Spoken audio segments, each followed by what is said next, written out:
अच्छा, अब हमने जो है यहाँ पे आज चैप्टर 3 स्टार्ट किया है। ठीक है, चैप्टर 1 में हमने जो है वेक्टर एडिशन सीखा, वेक्टर सब्ट्रैक्शन सीखा, वेक्टर मल्टीप्लिकेशन सीखा। ठीक है, और मल्टीप्लिकेशन में हमारे पास क्या था? डॉट प्रोडक्ट था, क्रॉस प्रोडक्ट था। ठीक है, अच्छा, अब उसके बाद हमने फिर एक वेक्टर का दूसरे वेक्टर पे कंपोनेंट फाइंड आउट करना सीखा। सही है, और ये जो सारी चीज़ें हमने सीखी थी वो हमने कार्टेशियन कोऑर्डिनेट सिस्टम में सीखी थी। फिर सेकंड चैप्टर में जब पहुँचे हम, तो हमें पता चला कि दूसरे कोऑर्डिनेट सिस्टम्स भी हैं, जिसमें फिर काफ़ी सारे हैं, लेकिन हमने जो है other than Cartesian coordinate system 2 coordinate system और कवर किए थे, जिसमें जो है सर्कुलर सिलेंड्रिकल कोऑर्डिनेट सिस्टम है हमारे पास, और जो है स्फेरिकल कोऑर्डिनेट सिस्टम है। फिर इन तीनों कोऑर्डिनेट सिस्टम की जो है आपस में ट्रांसफॉर्मेशन सीखी थी कि अगर हमें एक पॉइंट मिली हुई है एक कोऑर्डिनेट सिस्टम में, तो उसको जो है दूसरे 2 कोऑर्डिनेट सिस्टम्स में किस तरह ट्रांसफॉर्म करें, या फिर एक कोऑर्डिनेट सिस्टम में जो है यूनिट वेक्टर मिला हुआ है तो वो दूसरे वेक्टर दूसरे जो है कोऑर्डिनेट सिस्टम के टर्म्स में किस तरह शो करें। इसी तरह फिर अगर एक वेक्टर जो है एक कोऑर्डिनेट सिस्टम में मिला हुआ है तो उसको जो है इन टर्म्स ऑफ दूसरे कोऑर्डिनेट सिस्टम में किस तरह शो करें। अब जो है हमारे पास जो तीसरा चैप्टर है उसमें हम वेक्टर्स की इंटीग्रेशन, वेक्टर्स की डिफरेंशिएशन सीखेंगे, और इन दोनों चीज़ों को मिला के हम जो है वेक्टर कैलकुलस भी कह सकते हैं। तो ये जो वेक्टर कैलकुलस है, ये इसकी जो है मैग्नेटिक्स में बहुत ही ज़्यादा इम्पोर्टेंस है कि इलेक्ट्रोमैग्नेटिक्स में जो है अब इस चैप्टर के बाद जो चीज़ें पढ़ेंगे मोस्टली वहाँ पे हम जो है उन सारी चीज़ों को जो है in the form of integration या फिर डिफरेंशिएशन में रिप्रेजेंट करेंगे। तो अब इस चैप्टर में जो है जो ये चीज़ें हम सीखेंगे वेक्टर कैलकुलस, ठीक है, तो यहाँ पे हो सकता है कि डायरेक्ट एप्लीकेशंस ना हो, ठीक है, सिर्फ मैथमेटिक्स हो, तो अनईज़ी बिल्कुल फील नहीं करना, क्योंकि इस चैप्टर में एटलीस्ट हम ये सीख लें कि ये जो मैथमेटिकल चीज़ें हैं, डिफरेंशिएशन, वेक्टर डिफरेंशिएशन कैसे होती है या वेक्टर इंटीग्रेशन कैसे होती है, वो अगर सीख लें तो फिर हम जो है नेक्स्ट चैप्टर्स में जब एक्चुअल एप्लीकेशंस पढ़ेंगे तो वहाँ पे जब अप्लाई करेंगे तो हमें जो है इन चीज़ों की एक्चुअल मीनिंग का भी पता चल जाएगा, और जो है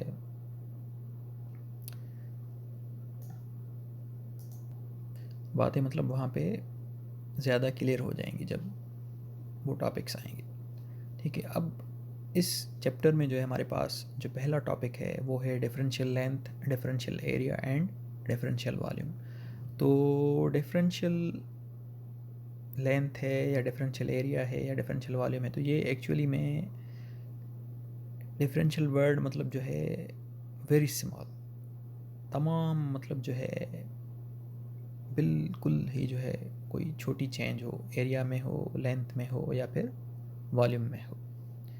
ठीक है, तो उसको हम कहेंगे डिफरेंशियल लेंथ या डिफरेंशियल एरिया या फिर जो है डिफरेंशियल वॉल्यूम।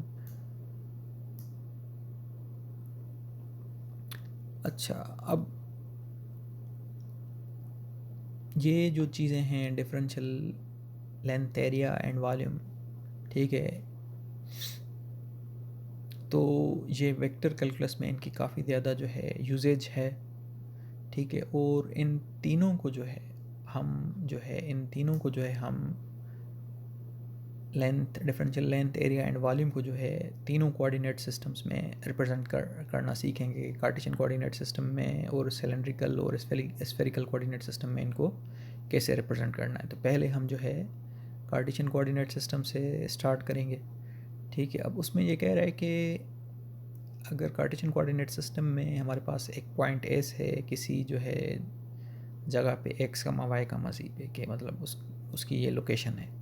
ठीक है, अब उस लोकेशन से जो है हम किसी भी तरफ मूव करें, ठीक है, तो क्योंकि यहाँ पे ऑलरेडी हमें पता है कि एक्स एक्सिस है, वाई एक्सिस है, जेड एक्सिस है, तो हम पॉइंट एस से किसी भी तरफ मूव करेंगे तो वो एक्चुअली में हमें पता होगा कि हम आइदर एक्स एक्सिस की डायरेक्शन में मूव कर रहे हैं, वाई एक्सिस की डायरेक्शन में मूव कर रहे हैं, या फिर जेड एक्सिस की डायरेक्शन में मूव कर रहे हैं। तो भले तीनों डायरेक्शंस में मूव ना करें, भले सिर्फ एक ही डायरेक्शन में मूव करें, लेकिन वो एक किस्म का छोटा सा वेक्टर बनेगा। और अभी जो यहाँ पे हम पॉइंट एस से पॉइंट बी की तरफ मूव कर रहे हैं, तो उसमें हम जो चेंज इन एक्स है, या फिर जो चेंज इन वाई है, या फिर जो चेंज इन जेड है, ठीक है, वो तमाम ही छोटी होगी। तो तभी उसको हम कहेंगे डिफरेंशियल डिस्प्लेसमेंट। ठीक है, कि एक्स में तमाम जो है छोटी सी चेंज आ रही है, वाई में भी इंतहाई छोटी चेंज आ रही है, और जेड में भी जो है इंतहाई छोटी चेंज आ रही है। अब ज़रूरी भी नहीं है कि तीनों में ही जो है चेंज आए, हो सकता है सिर्फ एक्स में आ रही हो सकता है सिर्फ वाई में आ रही हो सकता है सिर्फ जी में आ रही हो, और ये भी हो सकता है कि किसी दो जो है एक्सिस पे चेंज आ रही हो, कि एक्स में भी चेंज आ रही हो, वाई में भी चेंज आ रही हो, लेकिन जेड में चेंज ना आ रही हो। तो अब ये जो डिफरेंशियल डिस्प्लेसमेंट है, ठीक है, ये जो छोटा सा जो है वेक्टर बन रहा है from point S to B, उसको हम रिप्रेजेंट कर रहे हैं डी एल से, ठीक है, जिसको हम डिफरेंशियल डिस्प्लेसमेंट भी कह रहे हैं।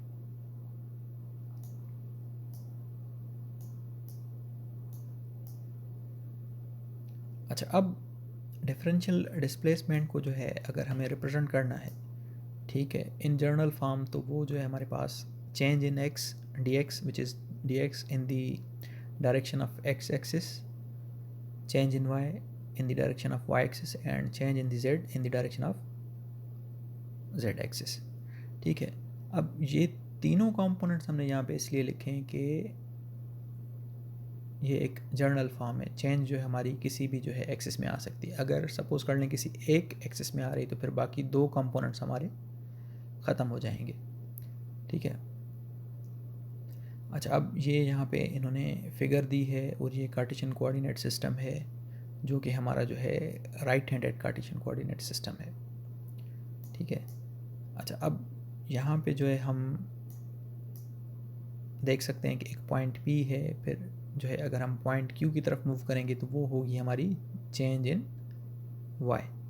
अगर हम पॉइंट P से जो है पॉइंट S की तरफ मूव करेंगे तो वो होगी हमारी चेंज इन X, जिसको हम चेंज इन Z, जिसको हम dz के साथ रिप्रेजेंट कर सकते हैं। और फिर अगर हम जो है P से A की तरफ मूव करेंगे तो वो होगी चेंज हमारी इन x एक्सिस, जिसको हम dx से रिप्रेजेंट करेंगे। और अगर हम जो है पॉइंट P से अगर C की तरफ आ रहे हैं, ठीक है, अगर पॉइंट P से अगर C की तरफ आ रहे हैं, तो फिर हमारी जो है तीनों एक्सिस में चेंज आएगी।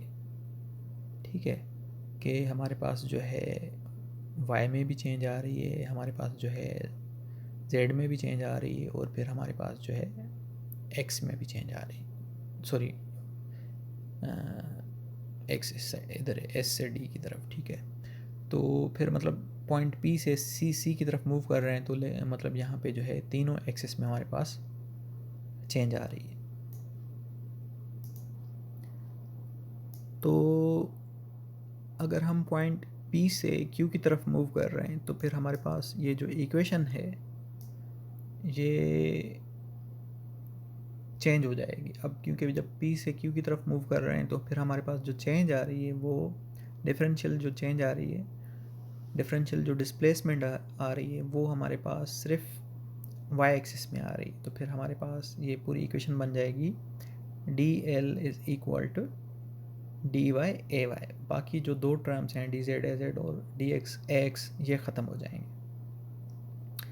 अच्छा, इसी तरह फिर अगर हम पॉइंट Q से पॉइंट S की तरफ जा रहे हैं, ठीक है, पॉइंट Q से पॉइंट S की तरफ जा रहे हैं, तो इसमें जो है हमारे पास एक तो z एक्सिस चेंज हो रही है, दूसरा हमारे पास जो है y एक्सिस चेंज हो रही है। ठीक है, तो उस वक्त फिर हमारे पास जो है जो इक्वेशन बनेगी D L is equal to D Y A Y and plus D Z A Z, क्योंकि अगर पॉइंट क्यू से एस की तरफ जाएंगे तो एक्स एक्सिस में कोई चेंज नहीं आ रही, तो फिर ये वाला जो पहला टर्म है डी एक्स एक्स ये ज़ीरो होगा। अच्छा, अब डिफरेंशियल लेंथ का हमें पता चल गया, ठीक है, कि किसी भी जो है हम जब डायरेक्शन में मूव कर रहे हैं तो किसी जो है एक्सिस में चेंज आ रही है, वाई में आ रही है, एक्स में आ रही है, जेड में आ रही है, या तीनों में आ रही है, या दो किसी भी दो एक्सिस में चेंज आ रही है, ठीक है, तो उसको हम जो है इस इक्वेशन के हेल्प से रिप्रेजेंट करेंगे। अच्छा, अब डिफरेंशियल सरफेस क्या होगा? अब जैसे सरफेस का पता होता है हमें कि या डिफरेंशियल जो एरिया है, दूसरा नाम इसका डिफरेंशियल एरिया भी है डिफरेंशियल सरफेस का। तो एरिया हम किस तरह फाइंड आउट करते हैं कि लेंथ इनटू विड्थ या फिर लेंथ इनटू हाइट या फिर जो भी है, मतलब दो साइड्स को हम मल्टीप्लाई करते हैं। तो अब यहाँ पे दो साइड्स कौन सी बन रही हैं? या तो फिर एक ये बन रही है डी वाई बन रही है, या फिर डी एक्स बन रही है, या फिर जो है डी जेड बन रही है। तो इन तीनों में से अगर दो को हम मल्टीप्लाई कर दें तो हमें क्या मिल जाएगा?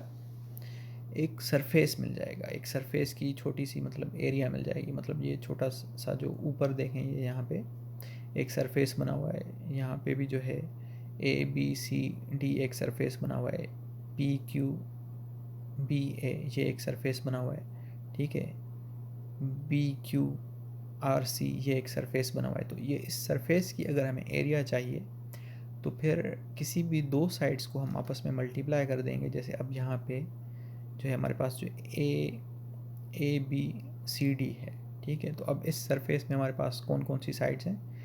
एक हमारे पास वर्टिकल साइड है और जो है एक हमारे पास हॉरिजॉन्टल साइड है,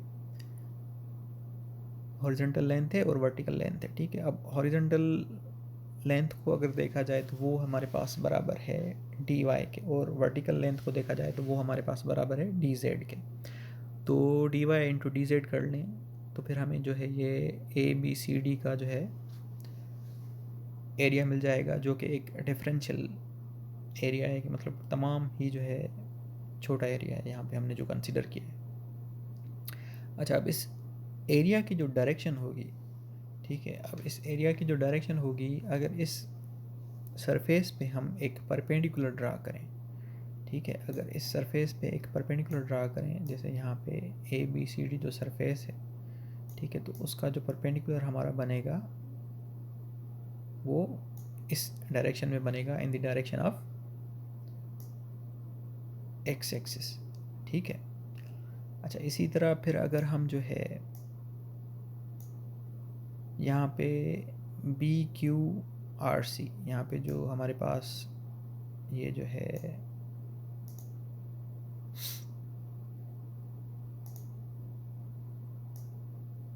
ये जो बी क्यू आर सी है सरफेस, ठीक है, अब अगर इस पे हम जो है परपेंडिकुलर ड्रा करें तो वो हमारे पास जो है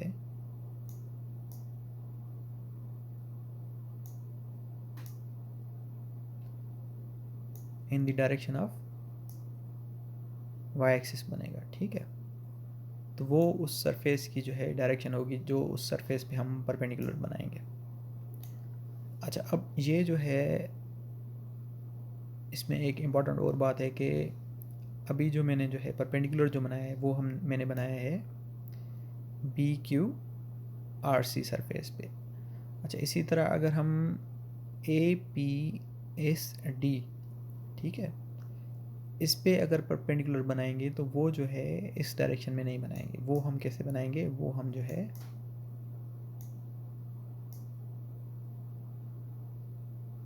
इस डायरेक्शन में बनाएंगे, जो कि हमारे पास माइनस ए वाई बनेगा, ठीक है, negative in the negative Y axis, in the direction of negative Y axis, सही है। तो ये फ़र्क होगा कि मतलब सरफेस आप जो है कौन सा कंसिडर कर रहे हैं, ठीक है। तो अगर यहाँ पे जो है एक सरफेस हमारी तरफ है तो वो वेक्टर जो है हमारी तरफ बनेगा, ठीक है। अगर एक सरफेस जो है उस मतलब पीछे वाली साइड पे है तो फिर वो वेक्टर भी उस पीछे वाली साइड पे बनेगा।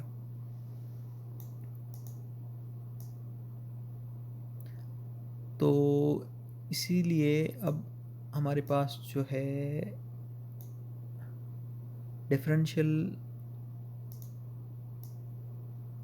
डिफरेंशियल नॉर्मल सरफेस एरिया जो है उसके 3 फार्मूलाज हैं। अच्छा, अगर y में चेंज आ रही है, z में चेंज आ रही है, तो जो हम नॉर्मल वेक्टर बनाएंगे वो किस डायरेक्शन में बनेगा? वो x एक्सिस की डायरेक्शन में बनेगा। तभी जो है हमारे पास dy dz और यहाँ पे जो उसकी डायरेक्शन है वो in the direction of x axis लिखा हुआ है। इसी तरह फिर अगर x एक्सिस में चेंज आ रही है और z एक्सिस में चेंज आ रही है, तो फिर जो हमारे पास जो नॉर्मल वेक्टर बनेगा वो in the direction of y axis बनेगा। इसी तरह अगर हमारे पास जो है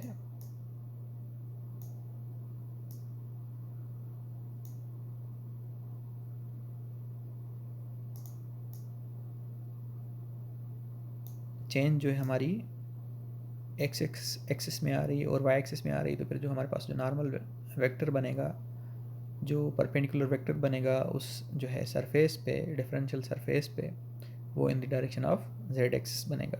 अब ये तीनों जो है यहाँ पे in the form of pictures भी यहाँ पे गिवन है कि हमारे पास y में चेंज आ रही है, z में चेंज आ रही है, तो फिर जो हमारे पास डायरेक्शन है वो अलॉन्ग दी x एक्सिस है। इसी तरह फिर अगर हमारे पास z में चेंज आ रही है और x में चेंज आ रही है, तो फिर जो हमारे पास इस सरफेस की डायरेक्शन बन रही है वो अलॉन्ग दी y एक्सिस है। सही है। इसी तरह y एक्सिस में चेंज आ रही है, x एक्सिस में चेंज आ रही है, तो फिर अब जो वेक्टर है हमारा वो in the direction of z axis है। अच्छा, यहाँ पे एक बात जो है नोट करने वाली है कि जो हमारी डिफरेंशियल लेंथ है, ठीक है, या जो वो हमारा डिस्प्लेसमेंट वेक्टर है जिसको हम डिस्प्लेसमेंट वेक्टर भी कह रहे हैं, या फिर अभी यहाँ पे जो हमने चीज़ पढ़ी है डिफरेंशियल नॉर्मल सरफेस एरिया, ठीक है, ये डिफरेंशियल लेंथ और डिफरेंशियल एरिया दोनों वेक्टर्स हैं, दोनों की कुछ ना कुछ डायरेक्शन है, ठीक है।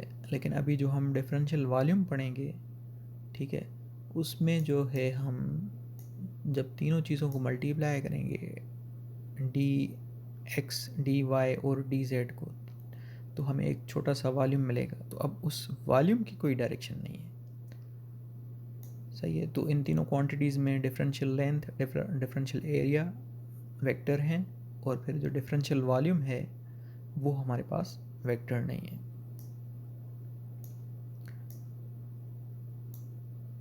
अच्छा, अब इस वेक्टर का जो डी एस वेक्टर है, डिफरेंशियल सरफेस, ठीक है, इसका जो मैग्नीट्यूड है वो मैग्नीट्यूड जो है इस जो वेक्टर का, जो हमारे पास जो वेक्टर बन रहा है, ठीक है, तो इस वेक्टर का मैग्नीट्यूड एक्चुअली में ये एरिया है जो कि बराबर है D Y into D Z, या फिर D X into D Z, या फिर D X into D Y, ठीक है।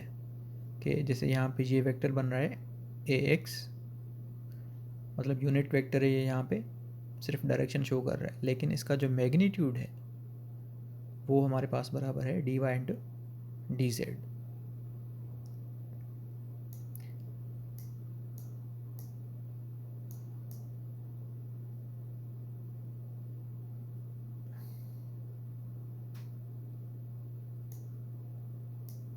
तो डिफरेंशियल वॉल्यूम में हम क्या करेंगे कि तीनों साइड्स को आपस में, जो तीनों साइड्स पे, मतलब जो तीनों एक्सिस में चेंज आ रही है, जो एक्स एक्सिस में चेंज आ रही है, जो वाई एक्सिस में चेंज आ रही है, जो जेड एक्सिस में चेंज आ रही है, उन तीनों को अगर हम मल्टीप्लाई कर देंगे इन डिफरेंशियल चेंजेस को, तो फिर हमारे पास जो है डिफरेंशियल एक वॉल्यूम बन जाएगा। अच्छा, अब यहाँ पे एक पॉइंट नोट करने की है कि अगर किसी भी एक एक्सिस में भी अगर चेंज नहीं आ रही तो वो कभी भी वॉल्यूम नहीं बनेगा, volume will be equal to zero, ठीक है। अच्छा, यहाँ पे जो है हमारे पास जो डिफरेंशियल सरफेस है या डिफरेंशियल जो एरिया है डी एस, उसको हम जो है in the form of magnitude and direction भी जो है अलग अलग करके लिख सकते हैं, ठीक है। तो जो ए एन है वो एक यूनिट वेक्टर है जो कि परपेंडिकुलर होगा उस सरफेस पे। अच्छा, अब जो ये डायरेक्शन है, सपोज कर लेंगे, मतलब हम जो है कोई भी सरफेस है, अब जैसे अगर ये फिगर दोबारा हम यहाँ पे देख लें कि यहाँ पे अगर ये सरफेस है हमारे पास बी क्यू आर सी, ठीक है, तो अब ये डायरेक्शन जो है इधर जो है राइट हैंड साइड पे बननी चाहिए, या फिर जो है डायरेक्शन जो है इस surface B Q C R की लेफ्ट हैंड साइड पे बननी चाहिए। तो अब ये जो है अगर यहाँ पे कोई हमने जो है वॉल्यूम कंसिडर किया हुआ है, तो जो सरफेस की डायरेक्शन होगी वो ऑलवेज जो है अवे फ्रॉम दी जो है वॉल्यूम बनेगी, ठीक है। कि अगर हम B Q R C surface consider करेंगे तो फिर जो हमारी डायरेक्शन बनेगी वो जो है इधर वॉल्यूम से अवे बनेगी, ठीक है। इसी तरह फिर अगर हम जो है सरफेस जो है अगर A B C D consider कर रहे हैं तो इसमें भी जो है हमारे पास जो डायरेक्शन बनेगी वो आउट ऑफ दी वॉल्यूम बनेगी, ठीक है। इसी तरह अगर ए पी क्यू बी, अगर यहाँ पे ए पी क्यू बी अगर हम सरफेस कंसिडर करेंगे तो इसकी भी जो डायरेक्शन होगी वो हमारी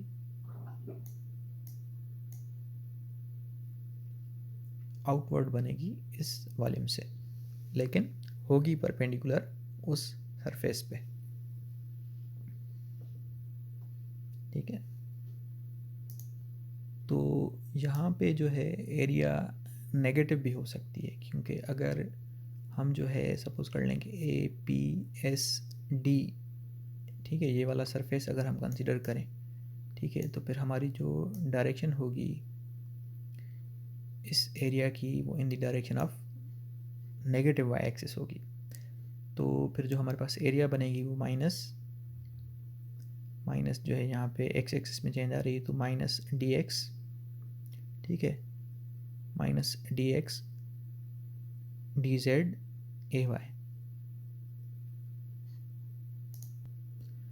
अच्छा, अब जो है ये तीनों चीज़ें जो हमने अभी पढ़ी, डिफरेंशियल लेंथ, डिफरेंशियल एरिया और डिफरेंशियल वॉल्यूम, वो अब हम जो है सिलेंड्रिकल कोऑर्डिनेट सिस्टम में कंसिडर करेंगे, ठीक है। अब हमारे पास जो डी एल है वेक्टर डिफरेंशियल डिस्प्लेसमेंट, ठीक है, अब जो है हम ये कंसिडर कर रहे हैं कि रो में चेंज आ रही है in the direction of rho axis, ठीक है, जेड में चेंज आ रही है in the direction of Z axis. अब यहाँ पे जो है हम ये कंसिडर कर रहे हैं कि चेंज आ रही है फाई डायरेक्शन में, लेकिन उसको हम सिंपली डी फाई से रिप्रेजेंट नहीं कर रहे, हम उसको रिप्रेजेंट कर रहे हैं रो डी फाई। क्यों? क्योंकि ये जो सारी चेंजेस हैं वो हम जो है in the form of length consider कर रहे हैं। तो डी फाई जो है कोई भी एक लेंथ नहीं है, वो चेंज इन एंगल है। तो चेंज इन एंगल से जो है हमारे पास एक जो है आर्क बनेगा। जैसे अभी यहाँ पे जो है अगर पॉइंट पी से हम अगर पॉइंट ए पे चले जाएं तो बीच में जो ये एंगल बन रही है, ठीक है, बीच में जो एंगल बन रही है डी फाई, तो उसकी वजह से यहाँ पे जो है पी से लेके ए तक एक आर्क बन रहा है। तो वो हम जो है जो सिंपल हम फार्मूला पढ़ते हैं कॉलेज में, S is equal to are theta, कि सरकमफेरेंस हम जो है, या फिर जो है अगर आर्क हमें कैलकुलेट करना है सर्किल का, सर्किल पे अगर थोड़ा सा आर्क कैलकुलेट करना है due to small change in angle, तो s is equal to are theta जो फार्मूला हम पढ़ के आए, तो उससे जो है यहाँ पे आर की जगह पे, मतलब रेडियस की जगह पे हमारे पास रो है, ठीक है, और थीटा की जगह पे हमारे पास डी फाई है। तो हमारे पास जो ये आर्क लेंथ बनेगी वो क्या बनेगी, रो डी फाई। तो उसको हम फिर जो है रो डी फाई से रिप्रेजेंट कर रहे हैं। क्यू से बी की तरफ मूव करें या फिर यहाँ पे पी से ए की तरफ मूव करें तो हमारे पास रो डी फाई जो है आर्क लेंथ बन रही है। तो वो हमने यहाँ पे रो डी फाई इस वजह से लिखा है, ठीक है। अब ये जो है डिफरेंशियल डिस्प्लेसमेंट है।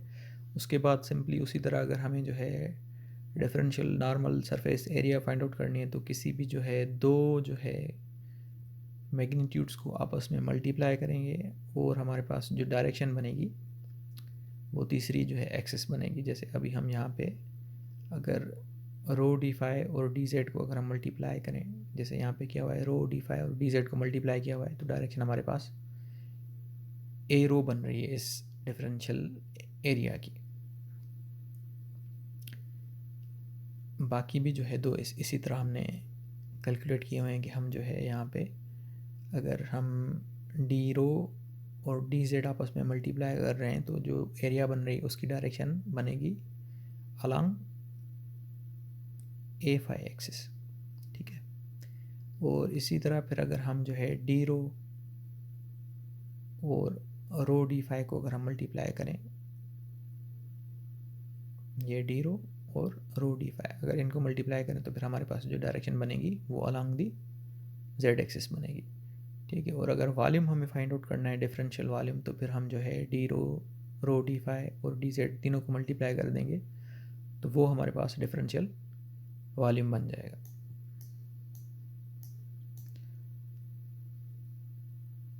तो ये फिगर जो है वो चीज़ शो कर रही है कि फाई में चेंज आएगी तो यहाँ पे एक छोटा सा आर्क बनेगा, ठीक है। अगर एस से पी की तरफ मूव करेंगे तो एक जो है डी रो बनेगा, ठीक है।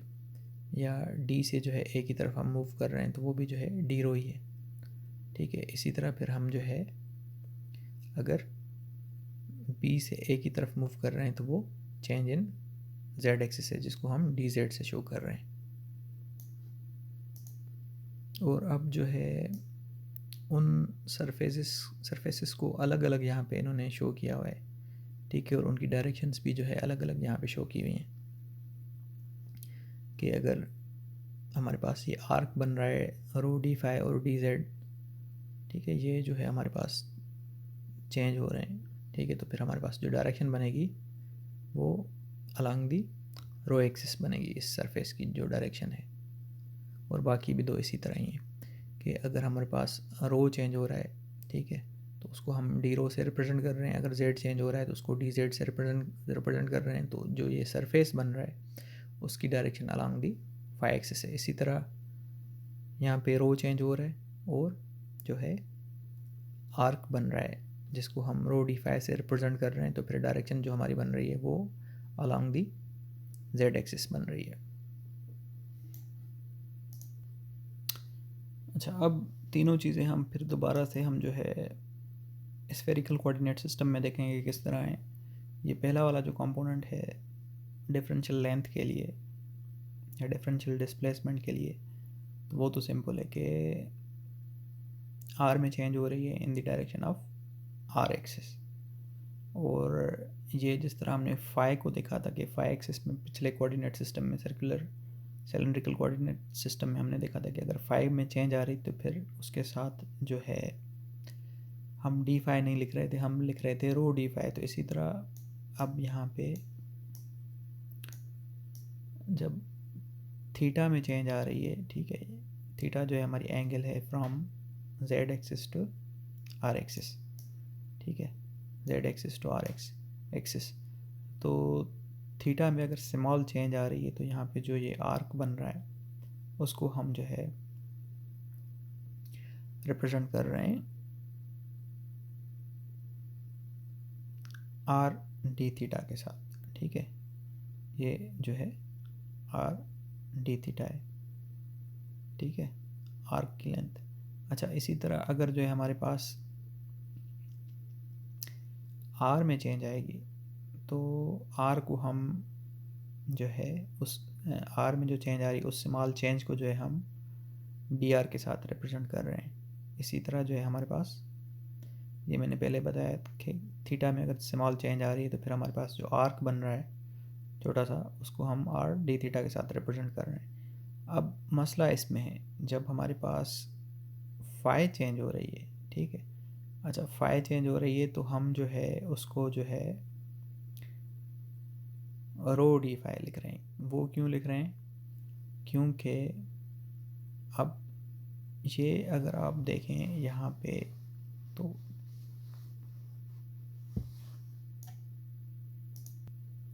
आर्क लेंथ जो है, जो आर्क लेंथ बन रही है with respect to change in phi, कि अगर डी फाई यहाँ पे चेंज हो रहा है तो यहाँ पे जो आर्क बन रही है अगर उसको हम इधर देखें टॉप पे तो बिल्कुल छोटी आर्क बन रही है। तो मतलब वो थीटा पे भी जो है डिपेंड कर रही है, ठीक है।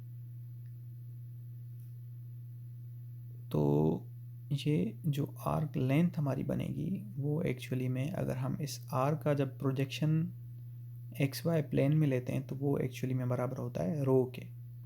तो अगर हम रो मतलब एक्स वाई प्लेन में अगर वो देखें आर्क तो वो हमारे पास क्या बनेगी, एक्स वाई प्लेन में वो आर्क बनेगी रो डी फाई, ठीक है।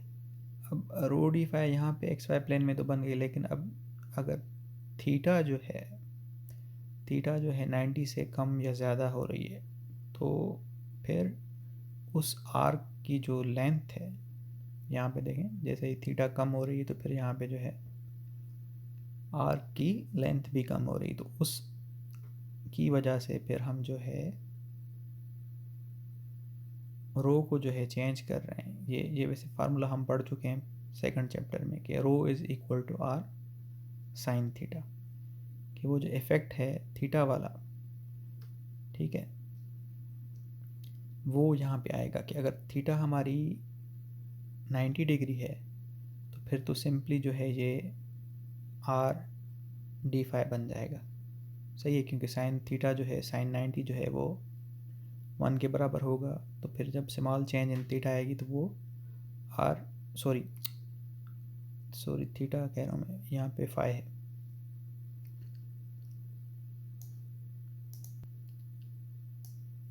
तो मेरे ख्याल से जो मैं कहना चाह रहा हूँ वो क्लियर हो गया होगा कि थीटा अगर 90 है, ठीक है, तो वो तो सिंपली हमें जो है आर डी फाई लिखें तो कोई मसला नहीं है। अगर थीटा 90 से कम है तो फिर आर की लेंथ कम होती जा रही। अगर थीटा जो है ज़ीरो है, थीटा अगर यहाँ पे 0 डिग्री है तो चेंज इन फाई की वजह से कोई भी जो है यहाँ पे आर्क नहीं बन रहा, तो उस इफ़ेक्ट को हमने यहाँ पे शो किया हुआ है in the form of sine theta.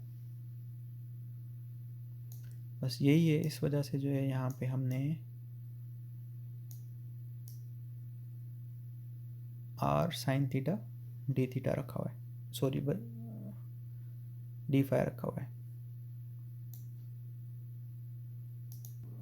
तो अब डिफरेंशियल जो है नॉर्मल सरफेस एरिया अगर हमें फाइंड आउट करनी है तो किसी भी जो है तो डिफरेंशियल लेंस को हम मल्टीप्लाई करेंगे और डायरेक्शन जो है तीसरी अलॉन्ग दी जो है थर्ड एक्सिस हम कंसिडर करेंगे। तो अगर हमारी जो है सरफेस जो है ये वाला एक आर डी थीटा, अगर ये जो है हम कंसिडर करें और जो है दूसरा हम जो है are sine theta D phi consider करें तो फिर हमारे पास बन जाएगा R square sine theta D phi, ठीक है। जो डायरेक्शन बनेगी वो अलॉन्ग दी आर एक्सिस बनेगी, जिसको हम यूनिट वेक्टर ए आर के साथ शो कर रहे हैं। इसी तरह बाकी जो है हमने दो सरफेस एरियाज़ जो है बाकी दो भी जो है डिफरेंशियल नॉर्मल सरफेस एरियाज़ हमने जो है यहाँ पे शो की हुई हैं, और यहाँ पे जो है आप इनको फिगर्स में भी देख सकते हैं कि यहाँ पे हमारे पास एक जो है differential length r d theta है, दूसरी differential length r sine theta D phi है in the direction of are axis, और यहाँ पे जो है एक डिफरेंशियल लेंथ हमारे पास जो है are sine theta D phi से हमने शो की हुई है, और दूसरी डिफरेंशियल लेंथ जो है हमने डी आर के साथ शो की हुई है, ठीक है। और इनकी जो डायरेक्शन है वो अलॉन्ग दी थीटा एक्सिस है। इसी तरह यहाँ पे हमारे पास ये जो आर्क लेंथ है आर डी थीटा है, और यहाँ पे जो है आर चेंज हो रहा है जिसको हमने डी आर से शो किया हुआ है, ठीक है। और फिर हमने डायरेक्शन यहाँ पे along the phi axis show की हुई है। और वॉल्यूम के लिए हमने फिर इन तीनों को मल्टीप्लाई करना है। ये जो डिफरेंशियल लेंथ में जो हमारे पास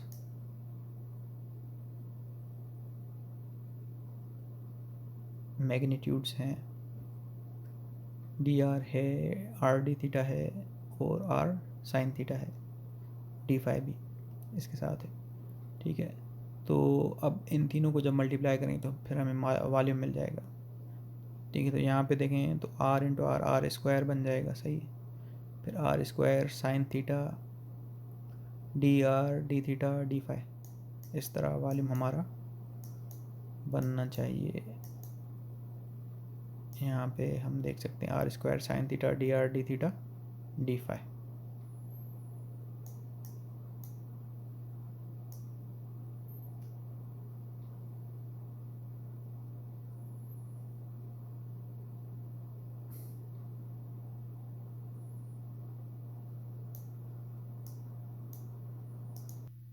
अच्छा, अब इस टॉपिक से रिलेटेड हमारे पास एक न्यूमेरिकल है जिसमें ये हमारे पास एक फिगर है और मुख्तलिफ पॉइंट्स हैं A B C and D, और जो है उनकी जो है यहाँ पे वैल्यूज़ दी हुई हैं। और ये यहाँ पे कार्टेशियन कोऑर्डिनेट सिस्टम है जिसमें ये हमारी एक्स एक्सिस है, वाई एक्सिस है और जेड एक्सिस है। तो यहाँ पे इस पॉइंट पे जो है एक्स की वैल्यू है लेकिन वाई और जेड ज़ीरो है। यहाँ पे जो है वाई की वैल्यू है 5 लेकिन एक्स और जेड ज़ीरो है। इसी तरह यहाँ पे जो है वाई की वही वैल्यू है जो यहाँ पे 5 है, और उसके साथ हम ऊपर गए हैं तो फिर जेड हमारे पास 10 हो गया है लेकिन एक्स अभी भी ज़ीरो है। और इस पॉइंट पे जो है हमारे पास एक्स की वैल्यू 5 है और ऊपर हम चले गए हैं तो फिर हमारे पास एक्स की वैल्यू 5 है और जेड की वैल्यू 10 है लेकिन वाई की वैल्यू 0 है। तो इस फिगर में जो कि एक जो है सिलेंडर का एक जो है चौथा हिस्सा बना रही है, ठीक है, और वो cylinder from O to F है। और इसमें जो है मुख्तलिफ हमें लेंथ्स कैलकुलेट करनी है और मुख्तलिफ जो है सरफेसेस के मुख्तलिफ सरफेसेस की एरियाज़ कैलकुलेट करनी है, और इस पूरी फिगर का हमें जो है वॉल्यूम कैलकुलेट करना है। अच्छा, अब हमें जो है जो डिफरेंशियल लेंथ हमने पढ़ी है, डिफरेंशियल सरफेस एरिया हमने पढ़ा है, डिफरेंशियल जो है वॉल्यूम हमने पढ़ा है, तो उसमें वो हमने चीज़ें डिफरेंशियल फॉर्म में पढ़ी कि मतलब माइन्यूट होंगी, लेकिन जब हम उनको इंटीग्रेट करेंगे, ठीक है, तो हमें जो है पूरी लेंथ मिल जाएगी या फिर पूरा सरफेस एरिया मिल जाएगा या फिर जो है पूरा का पूरा वॉल्यूम मिल जाएगा। तो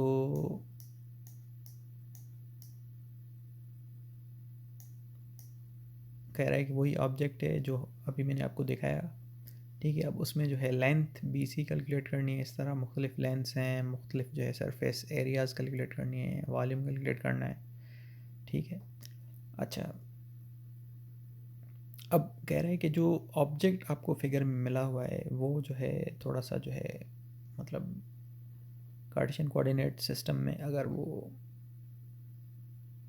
होता मतलब तो उसका जो शेप है वो बॉक्स की तरह होता, लेकिन अभी जो ये जो फिगर है उसका शेप एक सिलेंडर की तरह है। तो क्यों ना हम जो है ये जो पॉइंट्स हमें मिली हुई हैं कार्टेशियन कोऑर्डिनेट सिस्टम में, इनको हम अगर जो है सर्कुलर सिलेंड्रिकल फॉर्म में चेंज कर लें, ठीक है, तो वो हमने यहाँ पे पॉइंट्स पहले चेंज की हुई हैं कार्टेशियन से सिलेंड्रिकल कोऑर्डिनेट सिस्टम में, ठीक है। तो अब जैसे x की वैल्यू 5 है तो वहाँ पे जो है रो की वैल्यू 5 बन जाएगी, और रो के बाद हमारे पास जो 5 होता है 5 is equal to 10 inverse of y by x। तो y 0 है तो 10 इनवर्स ऑफ 0 जो है 0 डिग्री होता है, और z हमेशा Cartesian and cylindrical coordinate systems में सेम होता है, तो ये फार्मूला हम यूज़ करके ये जो है चारों पॉइंट्स चेंज कर सकते हैं। और रो का जो फार्मूला होता है वो √x² प्लस y² होता है। तो यहाँ पे x 5 है और y जो है 0 है, तो √x² प्लस y² सॉल्व करेंगे तो हमें 5 मिल जाएगा। तो इसी तरह ये चारों जो है हमने पॉइंट्स सिलेंड्रिकल कोऑर्डिनेट सिस्टम में चेंज कर ली। अब हमें कह रहा है कि पहला जो पार्ट है हमें जो है मालूम करनी है लेंथ हमें मालूम करनी है BC। ठीक है, अब फिगर में हम देख लें कि लेंथ BC क्या है। अब यहाँ पे B पॉइंट ये है, C पॉइंट ये है। ठीक है, तो अब B पॉइंट ये है, C पॉइंट ये है, तो अब यहाँ पे जो है वैसे तो हम यहाँ पे फिगर में देख के ही बता सकते हैं कि जो लेंथ है चेंज हो रही है फ्रॉम 0 to 10, क्योंकि z एक्सिस चेंज हो रही है। तो यहाँ पे हम जो डिफरेंशियल लेंथ का जो कंपोनेंट कंसिडर करेंगे वो dz करेंगे। ठीक है, तो यहाँ पे dl जो डिफरेंशियल लेंथ है वो एक्चुअली में यहाँ पे हम dz कंसिडर करेंगे इन the direction of z axis. ठीक है, अच्छा, अब क्योंकि हमें ये सिर्फ लेंथ फाइंड आउट करने के लिए कह रहा है, कोई वेक्टर वगैरह फाइंड आउट करने के लिए नहीं कह रहा, तो फिर हम क्या करेंगे कि सिर्फ dl का जो डिस्प्लेसमेंट वेक्टर है उसका जो है सिर्फ हम जो है डिफरेंशियल मैग्नीट्यूड जो है कंसिडर करेंगे। जैसे यहाँ पे इसने किया है कि अलोंग BC जो चेंज इन लेंथ है वो equal to change in z है। ठीक है, अच्छा, अब ये तो डिफरेंशियल जो है चेंज है। ठीक है, अब इसको अगर हम इंटीग्रेट करें along that path, along that length, ठीक है, तो वो लेंथ जो है हमारी स्टार्ट हो रही है 0 से 10 तक। तो अब इसको अगर हम इंटीग्रेट करें तो dz की इंटीग्रेशन सिंपली z होगी और फिर z में हम लिमिट्स पुट करेंगे तो अगेन यहाँ पे ये 10 आ जाएगा। तो ये जो है हम यहाँ पे मैथमेटिकली सॉल्व कर रहे हैं। वैसे तो फिगर को देख के भी बता सकते हैं, तो अगर कोई फिगर ऐसी कॉम्प्लेक्स है कि हम देख के नहीं बता सकते तो फिर हम जो है अगर इस तरह इंटीग्रेशन करेंगे तो फिर हमें डायरेक्ट लेंथ मिल जाएगी। इसी तरह फिर कह रहा है कि अलोंग दी CD जो लेंथ है वो मालूम करें। तो CD हम देखते हैं यहाँ पे क्या है, C जो है हमारे पास ये है और D कहाँ पे है, D ये है। तो D ये C to D ये एक आर्क बन रहा है। ठीक है, और आर्क जो बन रहा है अब उसमें जो है चेंज क्या हो रहा है, उसमें चेंज हो रहा है फाई।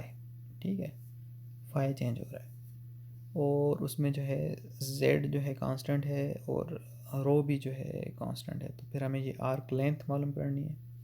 सही है, तो अब उसके लिए फिर हम जो है जो चेंज इन लेंथ है, ठीक है, वो हमने कंसिडर की है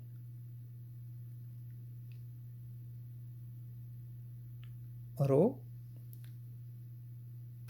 d फाई, क्योंकि हमें जो है डिफरेंशियल जो एलिमेंट कंसिडर करना है अलोंग दिस आर्क कंसिडर करना है। तो आर्क में जो डिफरेंशियल चेंज आ रही है वो बराबर है रो d फाई के।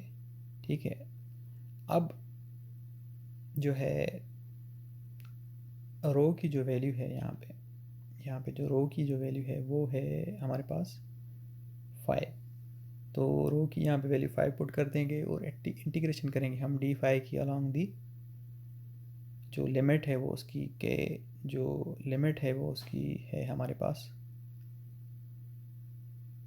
0 to π/2 है। अच्छा, अब ये जो यहाँ पे लेंथ हमने कंसिडर की है फ्रॉम C to D। ठीक है, अब क्योंकि हम यहाँ पे डायरेक्शन की बात नहीं कर रहे, हम सिर्फ जो है लेंथ की बात कर रहे हैं, तो इस वजह से हमने जो लिमिट पुट की है वो 0 to π/2 पुट की है।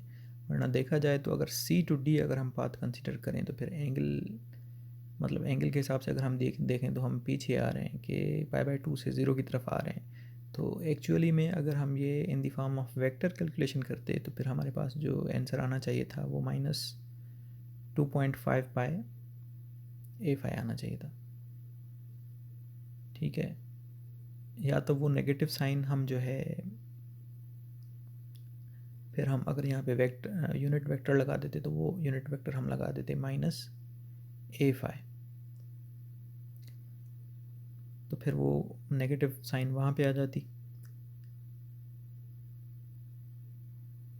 या फिर अगर हम जो है यूनिट वेक्टर a5 यूज़ करेंगे तो फिर हमें जो है ये लिमिट्स की जो है प्लेसमेंट जो है एक्सचेंज करनी पड़ेगी कि π/2 से 0 तक हमें लिमिट रखनी पड़ेगी। लेकिन अभी सिर्फ हम जो है एक किस्म का जो है मैग्नीट्यूड कंसीडर कर लेंगे लाइन का, इस आर्क का फाइंड आउट कर रहे हैं, तो फिर हमारे पास जो है वो पॉजिटिव आ रहा है 2.5 पाई।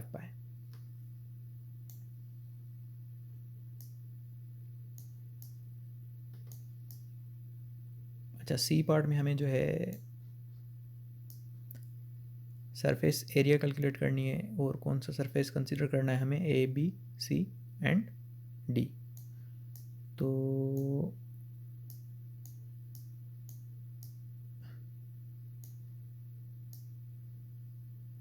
ए बी सी एंड डी, तो ये जो फ्रंट वाला सरफेस है ये हमें कैलकुलेट करना है। ठीक है, अब इसमें जो है एक एक्सिस हमारे पास जेड एक्सिस चेंज हो रही है, दूसरा ये आर्क चेंज हो रहा है। तो यहाँ पे एक तो हमारे पास जो है डी जेड आ जाएगा, ठीक है, और दूसरा हमारे पास रो d5 आ जाएगा। ठीक है, तो तो यहाँ पे ये लिखा हुआ है कि ds is equal to rho d5 और dz। अच्छा, अब यहाँ पे भी जो है रो की वैल्यू अभी भी वही है 5, हम यहाँ पे पुट करेंगे, और फिर हम जो है, क्योंकि अब हमारे पास जो है दो एक्सिस में चेंज आ रही है, दो जो है हमारे पास यहाँ पे हैं वेरिएबल्स जिनके साथ हमें इंटीग्रेट करना है, डी जेड है, डी फाई है। तो फिर अब डी जेड में कितनी चेंज आ रही है उसकी लिमिट अलग से कंसिडर करेंगे, और डी फाई में कितनी चेंज आ रही है उसकी लिमिट अलग से कंसिडर करेंगे। ठीक है, जेड में जो चेंज आ रही है हमारी फिगर के हिसाब से 0 to 10 आ रही है, और एंगल में जो है हमारे पास जो चेंज आ रही है 0 to π/2 आ रही है। तो अगर जेड के साथ इंटीग्रेट करें तो हमारे पास आंसर 10 आ जाएगा, अगर फाई के साथ इंटीग्रेट करें तो हमारे पास आंसर π/2 आ जाएगा। तो 10 इंटू π/2 इंटू 5। ठीक है, तो ये हमारे पास 50π/2 आ जाएगा, जो कि बनेगा हमारे पास 25 पाई। इसी तरह फिर कह रहा है कि आप जो है सरफेस एरिया फाइंड आउट करें ए बी ओ की। तो ए बी ओ क्या है हमारे पास, ए बी ओ ये जो है नीचे जो है ये वाली एरिया है, यहाँ पे ए से लेके बी से होते हुए फिर ओ तक जाना है। तो ये नीचे वाला बिल्कुल जो सरफेस है एक्स वाई प्लेन में, वो हमें कैलकुलेट करना है। तो वो जो है कब कैलकुलेट होगा, क्या चेंज हो रहा है इसमें जो है हमारे पास एक तो जो है रो चेंज हो रहा है, दूसरा हमारे पास थीटा चेंज हो रहा है। तो इस सरफेस की जो हमारे पास d s is equal to बनेगा वो डी रो, और फिर इस आर्क की वजह से जो है रो डी फाई।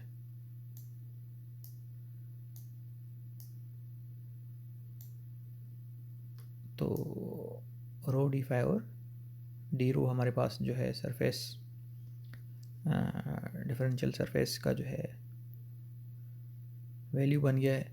अब इसमें हम जो है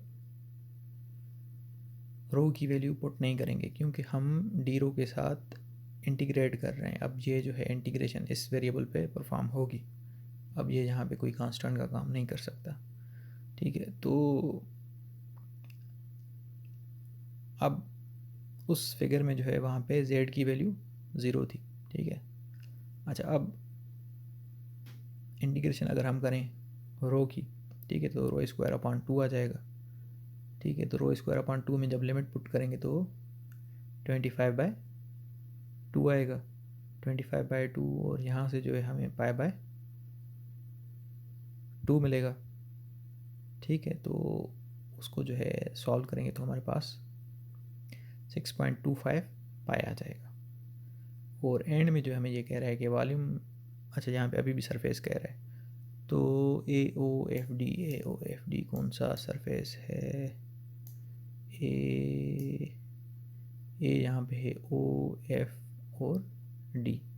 ठीक है, अब इस AOFD सरफेस में जो है हमारे पास फाई चेंज नहीं हो रहा, रो चेंज हो रहा है, और जो है हमारे पास Z चेंज हो रहा है। ठीक है, रो और Z चेंज हो रहा है, तो इस सरफेस का जो वॉल्यूम हो जाएगा हमारे पास डी रो डी जेड। ठीक है, तो ये यहाँ पे है d s is equal to d rho d z. ठीक है, और इसमें जो है फाई चेंज नहीं हो रहा, फाई जो है हमारे पास अभी यहाँ पे कांस्टेंट है। तो डी रो के साथ अगर हम इंटीग्रेशन करेंगे तो हमारे पास 5 आ जाएगा, और डी जेड के साथ अगर हम इंटीग्रेशन करेंगे तो हमारे पास 10 आ जाएगा। दोनों की मल्टीप्लिकेशन हमारे पास 50 आ जाएगा। इसी तरह एंड में फिर इस पूरी फिगर का वॉल्यूम फाइंड आउट करना है, जिसका जो है डी वी अगर हम डिफरेंशियल वॉल्यूम देखें तो वो हमारे पास बराबर होगा rho D phi D Z और डी रो। अब जो है हमारे पास 3 इंटीग्रेशंस परफॉर्म होगी। ठीक है, और हमारे पास जो z है वो 0 से 10 तक जा रही है, फाई जो है 0 से π/2 तक जा रही है, रो जो है 0 से 5 तक जा रही है। तो हमें जो है जब हम डी रो के साथ इंटीग्रेशन करेंगे तो हमें रो स्क्वायर बाय 2 मिलेगा। ठीक है, तो 25/2 यहाँ से मिलेगा, और यहाँ से जो है π/2 मिलेगा, और यहाँ से जो है 10 मिलेगा। ठीक है, तो सबको मल्टीप्लाई कर देंगे तो हमें 62.5 रो मिलेगा।